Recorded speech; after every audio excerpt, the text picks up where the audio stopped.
국민의힘에서는 어제 1차 단수 공천 그 지역을 발표를 했습니다. 쉽게 말해서 다른 후보 없이 그냥 이 후보를 공천하겠다. 경선 거치지 않고. 어제 발표된 단수 공천자 25명의 면면을 살펴봤더니 대통령실 출신 인사는 단수 공천 안 좋습니다. 어찌됐든 경선을 하라는 겁니다. 주요 격전지 몇 개 지금부터 살펴보겠습니다. 먼저 서울 동작을. 자, 사선의 나경원 후보가 어제 단수 공천을 받았습니다. 자, 이제 국민의힘 후보는 나경원 후보인 거예요. 그런데 상대는 이수진 현역 의원, 그리고 요즘에 갑자기 추미애 전 장관이 다른 곳 얘기 나오더니 여기로 거의 확실시 돼가는 그런 분위기랍니다. 자, 먼저 이 지역구 여론조사가 나왔다고요? 네, 맞습니다. 서울의 접전지 중에 하나로 꼽히는 이 동작구 을에서 나경원 전 국민의힘 의원이 이수진 더불어민주당 의원을 오차 범위 밖에서 앞서고 있다는 여론조사가 나온 건데요. 추미애 전 법무부 장관을 투입할 경우에는 격차가 더 벌어지는 것으로 나타났습니다.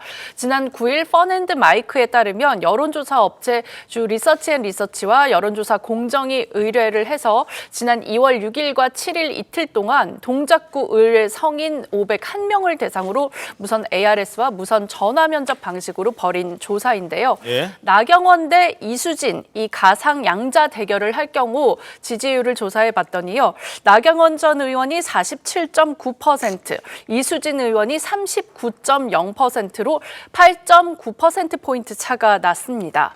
또 나경원 대 추미애의 양자 대결에서는 나경원 47.6%, 추미애 37.7%로 9.9%포인트 차로 격차가 더 벌어지는 것으로 나타났습니다. 예.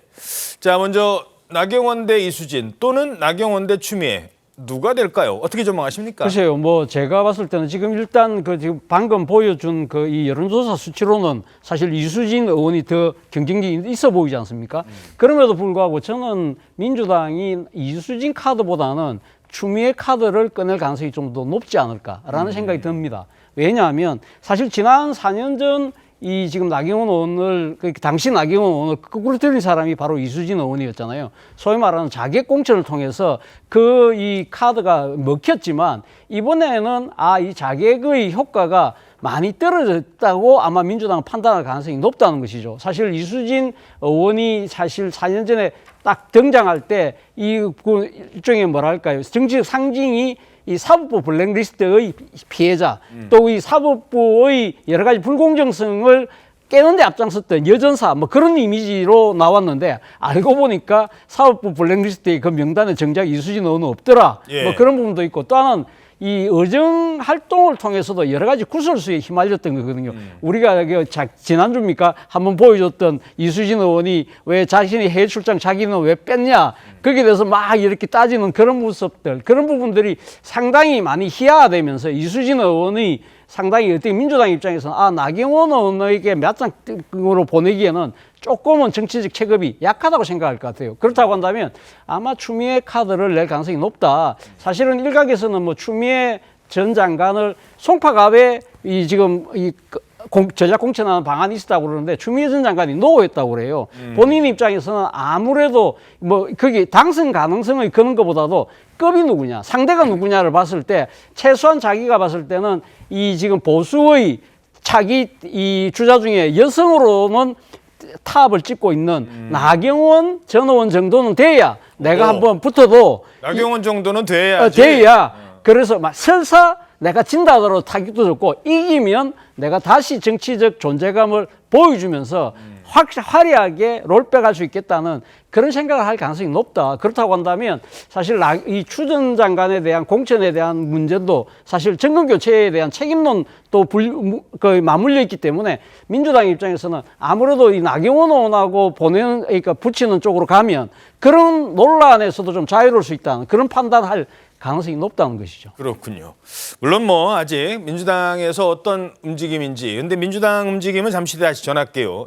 이재명 대표가 이수진 의원한테 전화도 했대요. 뭐라고 했느냐? 지지율 좀 올리세요. 지지율 좀. 이렇게 전화를 했답니다. 그 얘기는 민주당 얘기할 때 전해드리고요. 자, 다음 지역 보시죠. 이른바 복수혈전. 영화 제목인가요? 복수열전이라고도 불리고 사실상 리턴 매치라고 불리는 이 지역입니다. 서울 광진을. 자, 여기는 지난번에 오세훈 서울시장과 고민정 의원이 맞붙었던 곳이죠. 그런데 이번에는 서울시 정무부시장 출신 오신환 의원이 도전장을 냈습니다.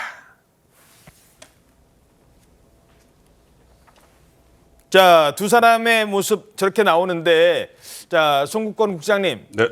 왜 복수열전입니까? 그것부터 먼저 말씀해 주시죠. 대리 복수 혈전이죠. 대리 복수전이죠. 예. 예, 오세훈 시장이 4년 전에 저기서 그 고민정 의원에게 2.55%포인트 아주 건상이 있었어요.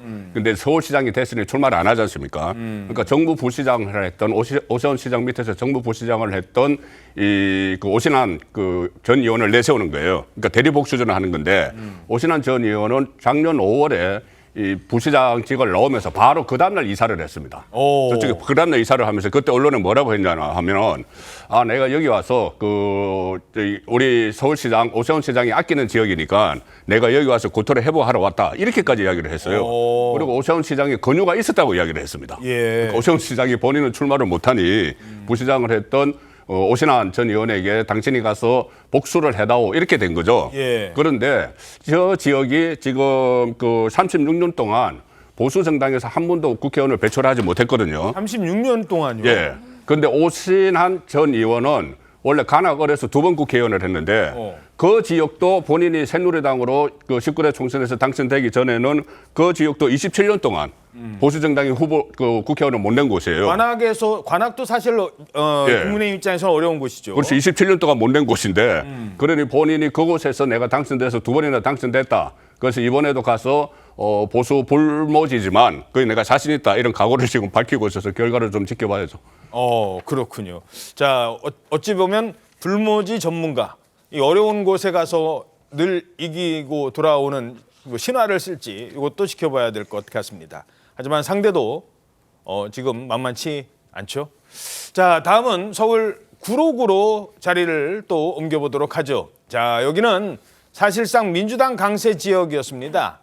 이 서울 구로 지역이. 근데 왜 이번에 관심을 끄느냐? 화면 보시죠.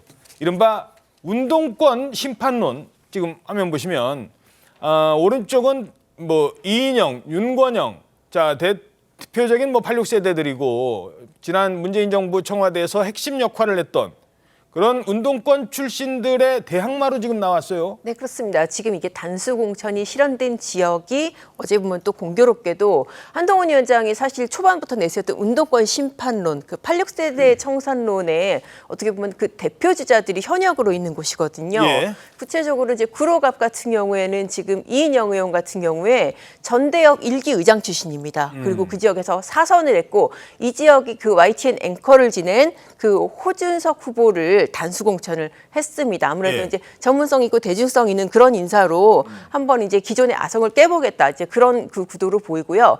구로을 같은 경우에는 이제 윤건영 의원 뭐 말할 필요도 없이 정말 친문 중에 친문 인사이고 또 운동권 출신이고 또 이 지역에 이제 태영호 의원 이번에 지역구로 옮겼습니다. 강남갑에서 옮겨서 저 지역으로 지금 어제 단수 공천을 받았는데 이게 보면은 또 재밌는 게 두 사람 다 어떻게 보면 대북 정책에서 일가견이 있을 만한 그런 사람들이거든요. 윤건영 의원 같은 경우에는 2차례 남북 정상회담 하면서 직접 북측하고 접촉을 했고 태영호 의원이 뭐 말할 것도 없이 또 뭐 북한 외교관 출신이니까 뭐 대북 문제에서는 말할 것도 없는 사람이 그래서 그런 포인트도 있는 지역이기도 합니다. 그렇군요. 자, 한편 인천 계양을 지역에서는 새로운 사람이 등장하면서 변수가 발생합니다. 자, 그 얘기는 잠시 뒤에 하고 먼저 도전장 던진 분도 있죠. 원희룡 전 장관 이번에 또 돌덩이를 거론하며 도전을 시작합니다. 대한민국의 국회를 방탄용으로 쓰고 있는 국가적 돌덩이일 뿐만 아니라 지역 발전에도 돌덩이로 가로막고 있는 이것을 치워내고 그 자리에 저는 뿌리를 내리고 자, 저렇게 돌덩이라는 얘기를 하면서 공격적으로 나오는데 정작 이재명 대표는 특별한 언급이 없어요. 아니 저희도 이재명 대표가 뭔가 회의 시간에 이런 데서 원희룡 전 장관을 아니면 뭐 다른 곳에서라도 원희룡 전 장관을 겨냥해서 한마디 하면 당연히 같이 전해드리려고 했는데 최근에 발언을 하지 않아요. 그리고 무슨 일이 있었느냐? 지난번에 명절 앞두고 시장에서 저렇게 마주쳤잖아요. 지금 두 사람이 시장에서 마주쳤습니다. 누가 유튜브에서 방송 그렇게까지 했어요. 그런데 자 원희룡 장관이 그 얘기 듣고 저쪽으로 쑥 가려고 하는데 이재명 대표는 쑥 지나갔습니다. 아니 지금 보세요. 저쪽에 한번 가볼까? 뭐 이런 얘기 하는데 결국은 못 만났거든요. 이 상황은 어떻게 분석하십니까? 사진을 남기고 싶지 않은 거죠.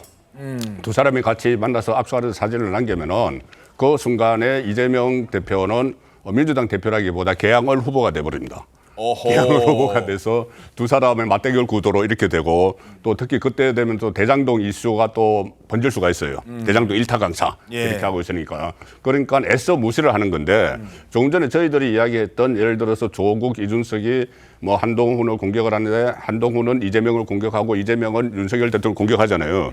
이게 쫙 보시면 체급이 낮은 사람이 위에 있는 사람은 계속 공격을 하는 거예요. 예. 그래야지 본인의 존재감이 더 부상이 되니까는. 거꾸로 이야기하면은 체급이 높은 사람이 낮은 사람이 도전한다고 해서 거기 일일이 대응하면 자기 체급이 낮아져요. 그렇죠. 저 똑같은 사람 상황도 된다. 똑같은 겁니다. 저 사람 상황도 똑같은 거예요. 본인의 상대는 윤석열 대통령이고 전국적인 이슈를 끌고 가야 되는데 저기서 원희룡 후보에게 대응을 하면은 그 개항을 후보가 돼버리는 거죠.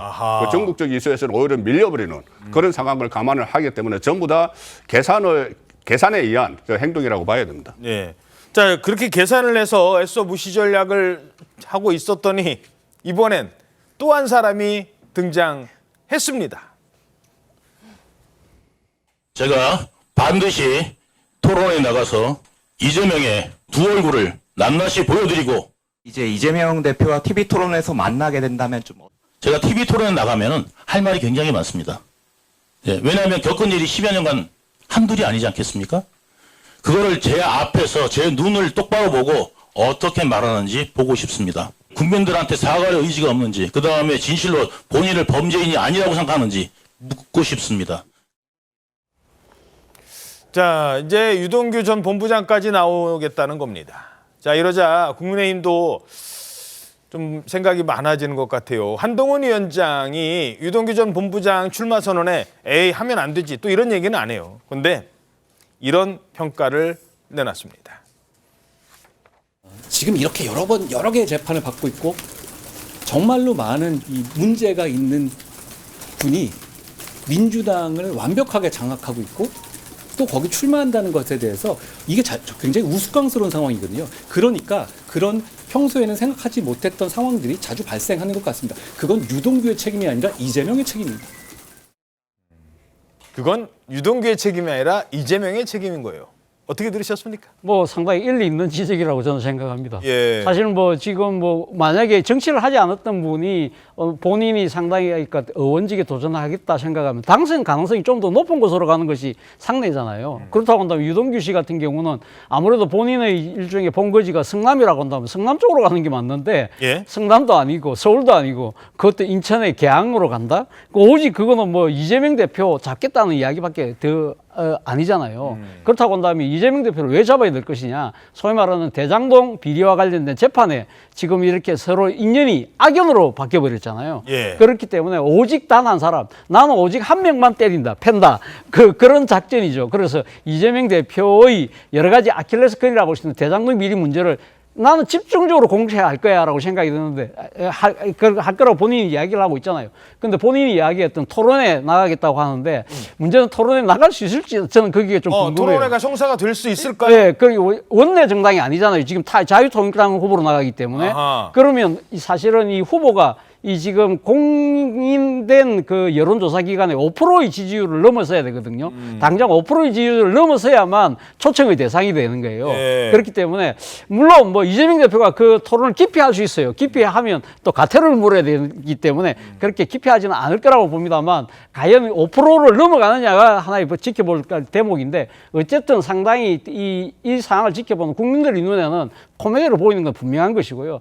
또 하나 저는 제가 생각했을 때 이 자유통일당의 빅피처도 좀 작용하고 있는 것이 아닐까. 자유통일당의 빅피처. 예, 이 자유통일당을 지금 실질적으로 끌고 있는 사람이 정강훈 목사잖아요. 예. 정강훈 뒤에서 목사하고 옷을 저렇게 또 입혀주고 있어요. 그렇죠. 정강훈 목사는 사실은 이재명 대표는 절대 대통령이 돼서는 안 된다고 주장하시는 분이기 때문에 이 지금 총선 과정에서 사실 이재명 대표에게 가장 효과적인 공격을 가할 수 있는 유동규 씨가 하겠다고 하니까 적극적으로 밀어주는 것인데 근데 그걸 과연 끝까지 그러면 유동규 씨가 가면 완주할 것이냐. 끝까지 완주 안 완주할 하는 것이냐. 거죠. 제가 봤을 때는 마지막에 발을 빼면서 아마 원희룡 전 장관에게 아마 상당한 지지를 몰아주는 형태로 가지 않을까라는 생각이 든다는 것이죠. 일종의 뭐랄까요. 원희룡 장관을 위한 페이스메이커 역할을 하는 것인데 자, 이 대목에서 우리가 또 떠오르는 것이 지난번 원희룡 장관이 장관 퇴임 직전에 경주를 갔을 때 기독교 무슨 목회자들 모임에 갔는데 어허. 정강훈 목사하고 뭐 인사 뭐 절을 했니 뭐 예. 아주 막 깍듯한 공손한 절을 뭐 인사를 했니 막 그런 논란이 있었잖아요. 이런 것들이 갑자기 떠오르면서 야 이거는 결국은 정강훈 목사가 원희룡 전 장관을 밀어주기 위한 거대한 하나의 빅피처 속에서 빅피처다. 예 어허허. 유동규 씨를 밀어준 것이 아닐까라는 합리적 추론을 해보는 겁니다. 근데 또 유동규 후보가 되겠죠. 유동규 씨 입장에서는 무슨 소리야? 내가 거기 당연히 이재명 꺾으려고 가는 건데 이런 말을 할 수 있을 것 같아요. 지금. 근데 결과는 어떻게 될지 모르겠지만은 이 자체가 유동규 씨가 등장한 자체가 그 원희룡 후보나 국민의힘에는 상당한 부담이에요. 이게 만약에 지금 말씀하신 대로 나중에 막판에 만약에 본인이 사퇴를 하고 밀어준다, 지지선언을 한다든가 아니면은 후보 단일화 형식 뭐 이런 식으로 가버리면은 이 정강훈 목사의 이미지가 겹치게 되면서 이 지역뿐이 아니라 다른 지역에도 어느 정도 영향을 미치게 될 겁니다. 만약에 다시 후보 단일화 형식으로 해버리면은 예. 본인이 그냥 아무런 조건 없이 사퇴를 하면 모르는데 후보 단일화를 하면은 그런 이제 그 색채가 입혀지는 그런 좀 부담이 있는 것이고 또 하나는 유동규 씨는 저런 문제를 지금 법정에서 해야지 이거 정치권에서 끌고 나올 문제가 아니에요. 본인도 지금 공범입니다. 공범은 본인도 재판을 받고 있어요. 거기다가 물론 뭐 제1야당 대표가 저기 계양을에 출마를 해서 그렇겠지만은 예. 계양을 주민에게 왜 대장동을 가지고 대장동 경기도에 있는 대장동을 가지고 왜 인천에 있는 계양을 주민들에게 선택을 강조를 하는 결과가 되잖아요. 그렇네요. 물론 뭐 그 이재명 대표 개인의 어떤 사법을 있을 이것이 있긴 하지만은 계양을 주민 입장에서는 계양 발전을 가지고 뭐 어떻게 이야기하는 후보들이 나와야 되는데 왜 성남시 문제를 성남시 가지고 문제를 가지고 계양을 주민들한테 서로 막 공방을 하니 저는 좀 비정상적이라고 봅니다. 그래서 뭐 어제 한동훈 위원장이 얘기했습니다만 일종의 희화화라는 얘기를 했고 이건 유동규 때문이 아니라 유동규 책임이 아니라 이재명 책임이다라는 말을 했던 것 같습니다.